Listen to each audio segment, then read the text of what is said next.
अगर आप सोचते हैं कि ब्लॉकचेन सिर्फ क्रिप्टो करेंसी तक सीमित है तो आप 10 साल पीछे हैं, क्योंकि ब्लॉकचेन सिर्फ एक टेक्नोलॉजी नहीं बल्कि ये इंटरनेट का पूरा भविष्य है। पूरी क्रिप्टो इंडस्ट्री और वेब 3.0 इंडस्ट्री इस ब्लॉकचेन पे ही बेस्ड है। अगर आप इस इंडस्ट्री का हिस्सा बनना चाहते हैं, इस ब्लॉकचेन रिवॉल्यूशन से पैसा बनाना चाहते हैं, तो यह वीडियो आपके लिए है। तो चलिए दोस्तों शुरू करते हैं हमारा आज का वीडियो। और आज का हमारा टॉपिक है ब्लॉकचेन। ब्लॉकचेन क्या है, कितनी तरह के ब्लॉकचेन्स होते हैं, क्रिप्टो इंडस्ट्री में L1 और L2 ब्लॉकचेन सॉल्यूशंस क्या हैं और हमारे लिए कौन से इन्वेस्टमेंट ऑप्शंस बेहतर हैं। तो चलिए दोस्तों आज के वीडियो में हम इन्हीं चीजों पर डिस्कस करने वाले हैं। आज का जो हमारा वीडियो है वो थोड़ा टेक्निकल एस्पेक्ट्स पे जा रहा है, तो आज से वीडियो को आप पूरा देखिएगा, ध्यानपूर्वक देखिएगा, लगे तो बार बार देखिएगा। दोस्तों कोई भी इंडस्ट्री जो ट्रेंड टेक्नोलॉजी के स्पीड पे बेस्ड है, उस इंडस्ट्री में आपकी ग्रोथ भी 100% पॉसिबल है। और ऐसी ही एक इंडस्ट्री जो कि ट्रेंड टेक्नोलॉजी और स्पीड का एक बेहतरीन कॉम्बिनेशन है, ये इंडस्ट्री है वेब 3.0। दोस्तों मेरा नाम शक्तिपाल है। मैं इस इंडस्ट्री में पिछले कई सालों से काम कर रहा हूं और इन सालों में मैंने बहुत सारे उतार चढ़ाव देखे हैं इस इंडस्ट्री के बारे में।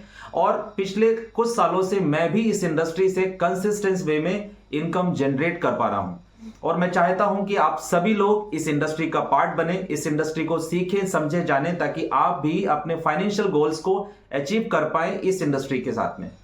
ब्लॉकचेन क्या है दोस्तों? ब्लॉकचेन एक तरह का डिसेंट्रलाइज्ड डेटाबेस है। मतलब यहां पर हम अपने डेटा को डिसेंट्रलाइज्ड वे में स्टोर कर सकते हैं, जिससे हमारा डेटा एक 100% सिक्योर्ड वे में स्टोर होगा, जहां पर ना ही आप उसको एडिट कर सकते हैं, ना डिलीट कर सकते हैं और ना ही उसको इरेज किया जा सकता है। दोस्तों जितने भी अभी तक हमारे पास डेटा को स्टोर करने के ऑप्शंस अवेलेबल थे, वो सारे क्या थे? सेंट्रलाइज थे। और किसी भी सेंट्रलाइज सिस्टम में कोई ना कोई ऑनर होता है, कोई पर्सन हो सकता है, कोई ग्रुप ऑफ पर्सन हो सकते हैं या कोई कंपनी हो सकती है। और किसी भी सेंट्रलाइज सिस्टम में यह पॉसिबिलिटी बनती है कि वो आपके डेटा को हैक किया जा सकता है, उसको एडिट किया जा सकता है, उसको मैनिपुलेट किया जा सकता है। बट इन्हीं सब चीजों का सॉल्यूशन है ब्लॉकचेन। क्योंकि ब्लॉकचेन में जब हम किसी डेटा को स्टोर करते हैं तो वो डेटा हमारा 100% डिसेंट्रलाइज वे में स्टोर होता है। मतलब ये डेटा किसी एक सर्वर पे स्टोर ना होकर के उस नेटवर्क में मौजूद सारे हजारों लाखों कंप्यूटर्स पे एक साथ स्टोर होता है। इसीलिए हमारा जो डेटा है वो 100% सिक्योर है, क्योंकि किसी एक सिस्टम में एडिट करके या मैनिपुलेट करके या हैक नहीं किया जा सकता। और ये डेटा हमारा 100% सिक्योर भी है, क्योंकि ये इनक्रिप्टेड फॉर्म में है। दूसरा, ये इम्यूटेबल है, ना एडिट, डिलीट, ना हैक कर सकते हैं। और ओपन फॉर ऑल, मतलब जितने भी लोग उस नेटवर्क में पार्टिसिपेट करते हैं वो हमारे डेटा को कहीं से भी एक्सेस कर सकते हैं, देख सकते हैं, लेकिन एडिट और डिलीट या हैक नहीं कर सकते। तो यही फायदा है ब्लॉकचेन्स का। आई होप आप ये समझ गए होंगे ब्लॉकचेन्स क्या है। एक और एग्जांपल से हम इसको समझते हैं थोड़ा इजी वे में कि ब्लॉकचेन क्या है। दोस्तों हम अपने गली मोहल्ले में जो किराने की दुकान पे जाते थे उधारी में सामान लेने के लिए, तो वहां पर वो दुकानदार हमारे जो सामान की लिस्ट जो लिखता था वो लाल डायरी में मेंशन करता था। और ये लाल डायरी की ऑनरशिप किसके पास थी? उस दुकानदार के पास। तो वो दुकानदार चाहे तो हमारे सामान जो हमने लिया है उसके साथ छिड़खानी कर सकता है, उसको एडिट कर सकता है, उसको मैनिपुलेट कर सकता है। अगर ये जो दुकानदार के पास लाल डायरी है ये डिजिटल फॉर्म में हो तो, और उस दुकानदार के जितने भी ग्राहक हैं या उस कॉलोनी में रहने वाले जितने भी लोग हैं उन सबके पास एक एक कॉपी चली जाए, तो क्या वो दुकानदार उस डेटा को एडिट कर सकता है? नहीं। इसी तरह से ब्लॉकचेन्स काम करती हैं। तो यहां पर जो भी डेटा स्टोरेज होता है वो 100% डिसेंट्रलाइज वे में स्टोर है, और यही बनाता है इसको, ब्लॉकचेन्स को, बड़ा खास। अच्छा, ब्लॉकचेन्स का इस्तेमाल सिर्फ क्रिप्टो करेंसी में हो रहा है? नहीं, ब्लॉकचेन का इस्तेमाल इसके अलावा भी कई सारे जगहों पे होता है। क्रिप्टो इंडस्ट्री में जो क्रिप्टो के द्वारा लेन देन होते हैं उसको स्टोर करने के लिए, उस डेटा को, ट्रांजेक्शन डेटा को स्टोर करने के लिए हम ब्लॉकचेन्स का इस्तेमाल करते हैं। इसके अलावा क्रिप्टो इंडस्ट्री में जितने भी एनएफटीज हैं जो हमारे मेटावर्स में यूज आने वाली हैं, तो सारे एनएफटीज का जो ट्रांजैक्शन रिकॉर्ड है ये भी ब्लॉकचेन पे स्टोर होता है। इसके अलावा और भी बहुत सारी चीजें क्रिप्टो इंडस्ट्री में ब्लॉकचेन के थ्रू पॉसिबल है। इसीलिए इस वेब 3.0 इंडस्ट्री की जो बैकबोन है वो है ब्लॉकचेन, और ये एक क्रांतिकारी टेक्नोलॉजी है। और इस पे हम और आप आने वाले समय में पूरा वर्ल्ड इस पे डिप्लॉय होने वाला है, क्योंकि हमारे देश का जो वोटिंग सिस्टम है ये इस पे डिप्लॉय होगा, हमारे देश का जो बैंकिंग सिस्टम है ये भी इस पे डिप्लॉय होगा, बड़े बड़े बिजनेसेस इस पे डिप्लॉय होंगे, हमारे अपने बिजनेसेस भी इस डिप्लॉय होंगे। जिस तरह से आज की तारीख में हम वेबसाइट्स का इस्तेमाल करते हैं या एप्लीकेशन का इस्तेमाल करते हैं, उसी तरह से ब्लॉकचेन हर एक सेक्टर, हर एक इंडस्ट्री में इंपॉर्टेंस बनने वाला है। तो आई होप आप ये समझ गए होंगे कि ब्लॉकचेन क्या होता है। अब हम समझते हैं कि ब्लॉकचेन कितने तरह के होते हैं। तो दोस्तों आज की तारीख में ब्लॉकचेन हमारे पास 4 तरह के हैं। पहला आता है पब्लिक ब्लॉकचेन। पब्लिक ब्लॉकचेन मतलब पब्लिक ब्लॉकचेन में हर कोई पार्टिसिपेट कर सकता है, यानी ओपन फॉर ऑल। लिखा है ना public, public means open for all, कोई भी इसमें आ सकता है। सो दोस्तों दूसरा आता है प्राइवेट ब्लॉकचेन। प्राइवेट ब्लॉकचेन यानी हमारी पर्सनल ब्लॉकचेन।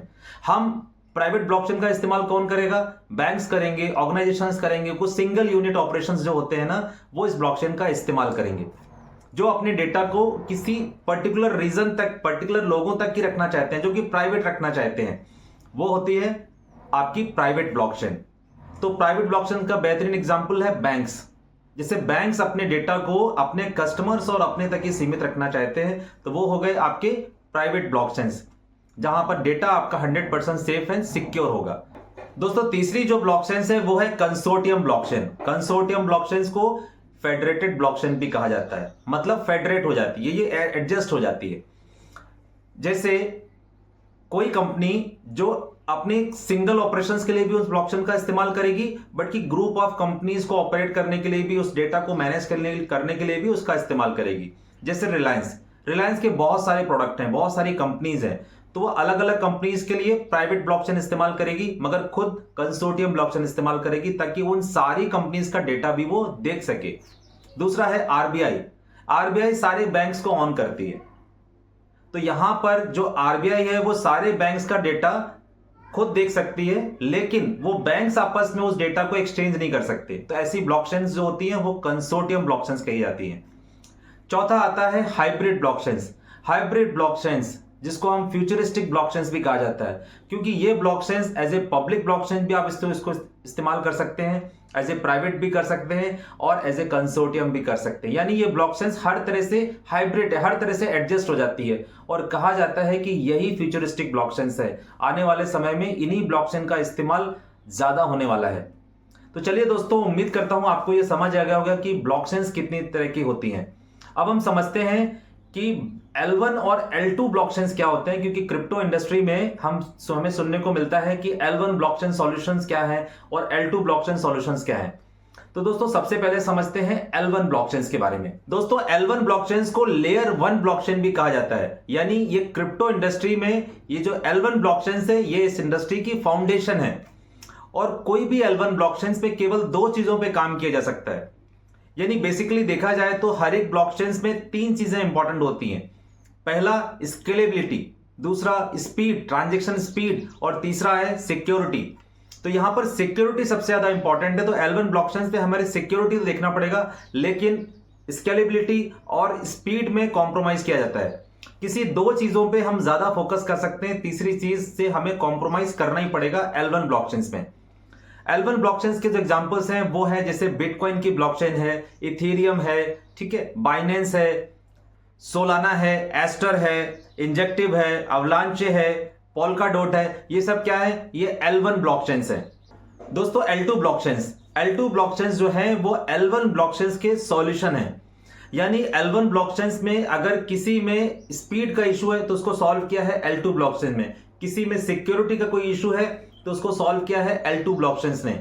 दोस्तों L2 ब्लॉकचेन्स जो है ना, बेसिकली ये L1 ब्लॉकचेन्स का सॉल्यूशन है, और कहा जाता है कि L2 ब्लॉकचेन्स ही फ्यूचरिस्टिक ब्लॉकचेन्स हैं। यानी इन्हीं ब्लॉकचेन्स पे बहुत सारे स्मार्ट कॉन्ट्रैक्ट और बहुत सारे प्रोजेक्ट डिप्लॉय करेंगे। यानी आने वाले समय में जो स्मार्ट कॉन्ट्रैक्ट ज्यादा क्रिएट होंगे वो क्रिएट होंगे L2 ब्लॉकचेन्स पे।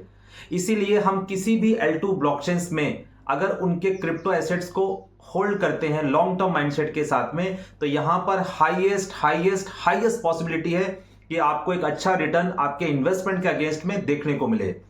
दोस्तों L2 ब्लॉकचेन से कुछ एग्जांपल्स मैं आपके साथ शेयर करता हूं, जैसे आर्बिट्रम, इम्यूटेबल एक्स, पॉलीगॉन जिसको हम मैटिक भी कहते हैं, ऑप्टिमिज्म और M20 ब्लॉकचेन। दोस्तों ये कुछ एग्जांपल्स मैंने आपके साथ शेयर किए। इसके अलावा भी बहुत सारी ऐसी ब्लॉकचेन्स हैं जो कि L2 ब्लॉकचेन्स हैं, जो कि सॉल्यूशन है L1 ब्लॉकचेन्स की। आई होप आप ये समझ गए होंगे कि अगर आपको इस इंडस्ट्री में एक बड़ा पैसा कमाना है तो आपको L2 ब्लॉकचेन्स के बारे में और ज्यादा स्टडी करने की जरूरत है। तो चलिए दोस्तों, आज के वीडियो में इतना ही। उम्मीद करता हूं आपको ये वीडियो पसंद आया होगा। L1 और L2 ब्लॉकचेन्स और पूरी ब्लॉकचेन इंडस्ट्री क्या है, इसके बारे में एक बेसिक ओवरव्यू मैंने आपको दिया है। अगर आप में से बहुत सारे लोग ऐसे भी होंगे जो इसके बारे में और ज्यादा डिटेल में जानना चाहते हैं, तो मैं कोशिश करूंगा कि आप सभी लोगों के लिए एक वेबिनार जल्दी से जल्दी लेके आऊं, ताकि हम सभी लोग फेस टू फेस एक वेबिनार के थ्रू कनेक्ट हो, ताकि आप सभी लोग अपने क्वेश्चंस मुझसे पूछ सके और मैं सारे क्वेश्चंस आपके इस इंडस्ट्री की रिगार्डिंग, ब्लॉकचेन की रिगार्डिंग आपको इसको एक सॉलिड आंसर दे सकूं। तो चलिए दोस्तों, जो भी लोग इस वेबिनार के लिए इंटरेस्टेड हैं, वो डिस्क्रिप्शन में एक लिंक दिया है, उस पर आप क्लिक कीजिए, अपनी डिटेल्स फिलअप करें। उसके बाद मैं आपको अपने व्हाट्सएप ग्रुप के साथ में एसोसिएट करूंगा, जिसके बाद जब भी हम वेबिनार करेंगे उसकी लिंक्स और डिटेल्स आपके साथ शेयर होंगे। और 100 से ज्यादा अगर फॉर्म्स आते हैं तो डेफिनेटली हम जल्दी से जल्दी वेबिनार आपके लिए लेके आएंगे। तो दोस्तों, आज के वीडियो में इतना ही। उम्मीद करता हूं वीडियो आपको पसंद आया होगा। पसंद आया हो तो लाइक कीजिए। कुछ आपके क्वेश्चंस हैं तो आप मुझे कमेंट जरूर कीजिए, और अगर वीडियो पसंद आया तो शेयर कीजिए और मेरे चैनल को सब्सक्राइब करना ना भूलें। तो मिलते हैं दोस्तों जल्दी नेक्स्ट वीडियोज में। तब तक के लिए good bye, take care and जय हिंद।